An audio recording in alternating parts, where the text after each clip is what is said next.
네, 이거 그죠. 유료 강의인가요? 유료 강의는 아니고요. 유료 강의 때 얘기해 드리는 건데, 네. 그래도 오늘 이제 다 푼다고 말씀드렸으니까, 네. 원장님들한테 이제 예를 들어서 이제 제가 이런 얘기를 해요. 원장님 학원에 장점을 쓰거나 이런 걸 하셔라 라고 하면은요, 네. 원장님이 막 이런 얘기를 하세요. 영업사원이, 이 청소기는 무슨 모터가 들어가서 무슨 공법이 들어가 있고, 이 재질이 어떻고, 인버터가 어쩌고 뭐 이러면은 여태까지 그렇게 글을 써보지 않았기 때문에. 그래서 한 가지 마지막 팁을 드리면, 그걸 보고 제가 봤을 때 한 80%는 나갈 거예요.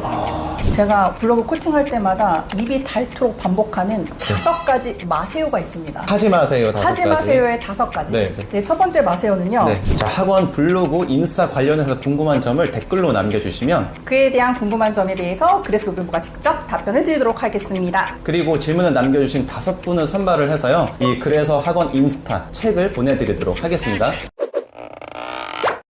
너무 흥미진진한데요. 자, 그러면 네. 약간 이런 거 있나요? 그 상담을 부르는 블로그 글을 쓰는 있죠. 뭐 대표님의 방법.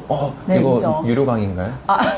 유료 강의는 아니고요. 유료 강의 때 얘기해 드리는 건데, 네. 그래도 오늘 이제 다 푼다고 말씀드렸으니까 네, 오늘 네. 좀 핵심이 되는 이야기를 좀 많이 풀어드릴게요. 네, 부탁드리겠습니다. 이제 지금 제가 자세히 들어보시면 앞에 내용이랑 다 연결되는 겁니다. 이게 다른 얘기가 아니에요. 다 맞아요. 연결돼요. 이제 상담을 부르는 그런 글을 쓰려면요, 원장님들이 가장 먼저 바꿔야 될 자세부터 얘기 드릴게요. 관점을 바꾸셔야 돼요. 네. 그러니까 상대의 관점에서 글을 쓰려고 노력하셔야 돼요. 좀 이해가 안 되시죠? 네. 엄마의 관점에서. 엄마의 관점. 만약에 네. 학부모가 내 고객이라면 엄마의 관점, 네. 그리고 내 주요 타겟이 좀 성인이다. 네. 성인 학원도 있잖아요. 네, 네, 그들의 그렇죠. 관점에서 이제 하셔야 되는데, 원장님들한테 이제 예를 들어서 이제 제가 이런 얘기를 해요. 원장님 학원에 장점을 쓰거나 이런 걸 하셔라 라고 하면은요, 네. 원장님이 막 이런 얘기를 하세요. 막 자꾸 컨텐츠 얘기를 하세요. 내가 가르치는 네. 과목의 컨텐츠요. 네. 그러면 원장님들한테 제가 어떤 예시를, 청소기 예시를 듭니다. 청소기. 네. 만약에 청소기를 사러 갔는데 판매사원이 청소기를 홍보를 하는데 이제 네. 설명을 해주는데 영업사원이 이 청소기는 무슨 모터가 들어가서 무슨 공법이 들어가 있고 이 재질이 어떻고 인버터가 어쩌고 뭐 이러면은 이게 와 닿나요? 안 와닿을 거예요. 네. 왜 나는 알아듣지도 못하고 모르겠으니까. 그런데 정말 잘하는 영업사원은 예를 들어서 이렇게 설명한다고 쳐봐요.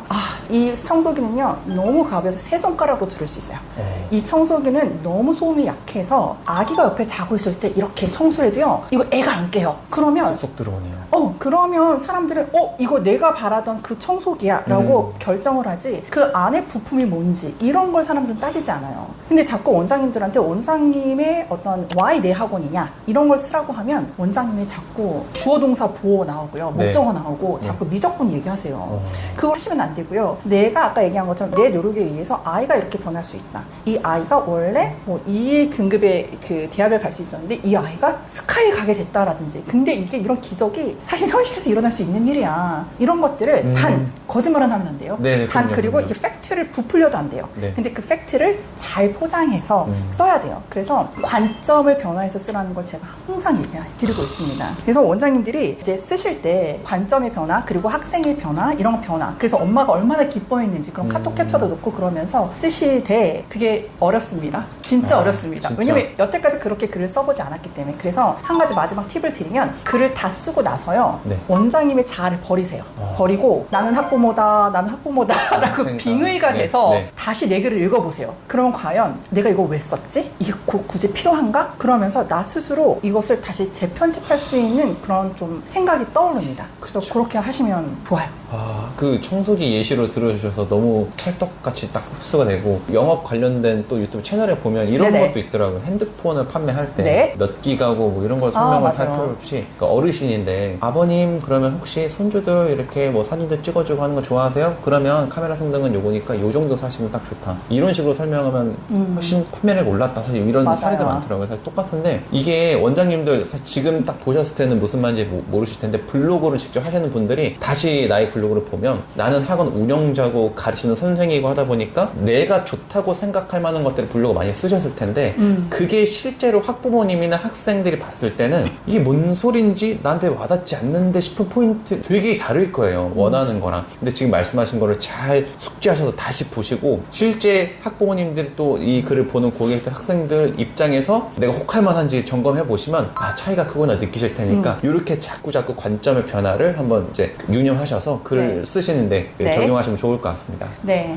그래서 지금은 사실 상담을 불러오고 오늘 이제 글을 이제 질문을 주셨는데, 네. 이제 좀 컨텐츠적인 말씀을 드렸고요. 네. 결국에는 이제 컨텐츠를 사람들이 사람들이 보게 하려면 네. 결국은 또 노출은 돼야 되거든요. 그죠. 안 읽으면은 이제 일기 쓰는 것도 아니고. 그죠. 안 네, 읽으면 노출이 안 되면 안 보니까. 네, 네. 그래서 이제 요거는 정말 중요한 설득, 상담을 오게끔 하는 거고요. 그 또 앞전에 해야 되는 게 네이버를 이해하고 클릭을 부르는 제목을 쓰고 상위 노출되는 키워드를 써서 이제 내 글을 읽어보게끔 하는. 네. 그래서 이렇게 하려면 제목도 클릭을 부르는 제목을 쓰셔야 되고요. 네. 왜냐면 우리 검색할 때 키워드 검색했다고 아무거나 클릭 안 하죠. 이렇게 네. 쓱 보고 요거 눌러볼까 하고 네. 누르시잖아요. 네. 그래서 클릭을 부르는 제목도 써야 되죠. 그리고 클릭을 부르는 제목으로 떠오르려면 키워드 상위 노출도 돼야 되죠. 그쵸. 그리고 클릭을 불렀다고 해서 제목 보고 상단에 나온 그 도입글 보고 사람들이 끝까지 안 읽어요. 도입글 보고 제가 봤을 때 한 80%는 나갈 거예요.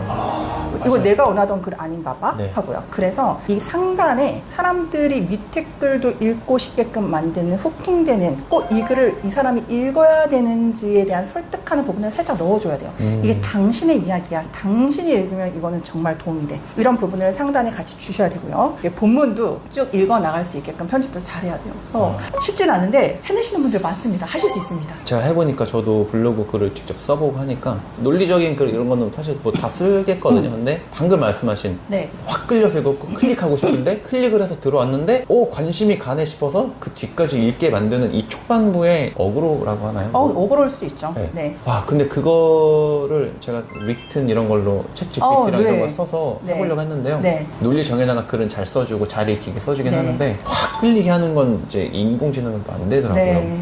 그게 이제 마케터들의 사실 일이기도 맞아요. 하고 그죠. 그러면 네. 사실 지금 이제 블로그를 안 하시는 원장님도 사실 여전히 많으시지만 하고 계시는 원장님도 많이 계시거든요. 네. 근데 이제 뭐 말처럼 쉽다 하고 하시는 분들도 많이 안 계시기 때문에 원장님들이 블로그 하실 때 좀 자주 하는 실수? 감지하셨던 그런 네. 실수 같은 게 있으실까요? 있죠. 네. 제가 블로그 코칭할 때마다 입이 닳도록 반복하는 5가지 마세요가 있습니다. 하지 마세요. 다섯 하지 가지. 마세요의 5가지. 네, 네. 네, 첫 번째 마세요는요. 네. 키워드 반복해서 쓰지 마세요라고 합니다. 반복해야지 뭐 네이버 노출 잘 되는 거 아닌가요? 그거는 맞는데 한 개의 포스팅에서는 반복해서 써도 되는데 네. 내가 어제도 목동 영어 학원 썼는데 네. 오늘도 목동 영어 학원, 내일도 목동 영어 학원 네. 그러면 안 돼요. 그 이유는요. 네이버는 한 개의 블로그당 한 개의 키워드에 한해 한 개의 포스팅만 상위 노출을 해줍니다. 맞아요. 그래서 만약에 내가 이미 노출이 됐는데 또 똑같은 키워드를 쓰죠. 그러면 어떤 밑에 달리죠. 밑에 달립니다. 그건 뭐냐면 내가 이따만한 항아리에 물을 가득 채웠어요. 네. 거기 물바가지 보면 어떻게 돼요? 또 세죠. 헛짓한 거죠. 네, 네, 네. 약간 그런 거예요.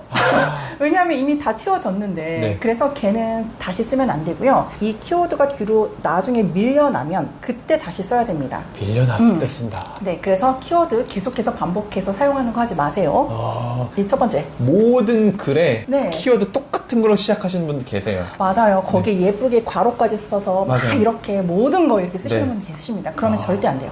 그러면 헛짓이기도 한데 네이버가 페널티를 주거나 뭐 그런 페널티도 줍니다. 그래요?